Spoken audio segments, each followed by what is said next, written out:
আদম সন্তান যখন ঘুম থেকে উঠে তখন অন্যান্য অঙ্গ প্রত্যঙ্গ কোন অঙ্গের কাছে অনুনয় বিনয় করে যে আমাদের ব্যাপারে তুমি আল্লাহকে ভয় করো? জিহ্বাকে বলে। জিহ্বা। জি। আপনি বলছেন জিহ্বা, আমি লক করে দিচ্ছি। জি, লক করে দেওয়া হোক জিহ্বা।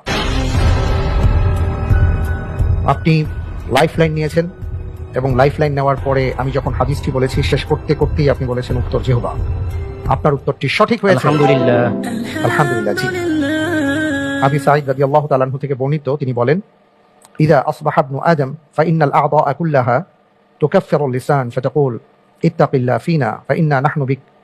এইভাবে হাদিসের মধ্যে এসছে, যখন বনি আদম তিনি সকাল করেন তার সকল অঙ্গ প্রত্যঙ্গ অনুনয় বিনয় করে এবং বলে যে তুমি আল্লাহকে ভয় করো।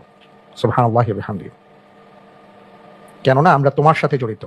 তুমি যদি ঠিক থাকো তাহলে আমরাও ঠিক থাকবো, তুমি যদি বাঁকা পথ অনুসরণ করো তাহলে আমরাও বাঁকা পথ অনুসরণ করবো। সুবহানাল্লাহি ওয়া বিহামদিহি।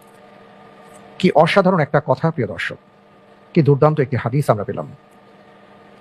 রাসূল সাল্লাল্লাহু আলাইহি ওয়াসাল্লাম এই জন্যই জিহ্বার ব্যাপারে বলেছেন, তুমি যদি তোমার দুই চোয়ালের মাঝের অংশটি, ছোট্ট অংশটি সংরক্ষণ করতে পারো তাহলে কিয়ামতের ময়দানে আমি তোমার সুপারিশকারী হব বা জামিনদার হব। সুবহানাল্লাহি ওয়া বিহামদিহি। আসুন আমরা আমাদের জিহ্বাকে সংবরণ করার চেষ্টা করি, আমরা কথা বলার ক্ষেত্রে সাবধানতা অবলম্বন করি। আল্লাহ তাআলা আমাদের সবাইকে সে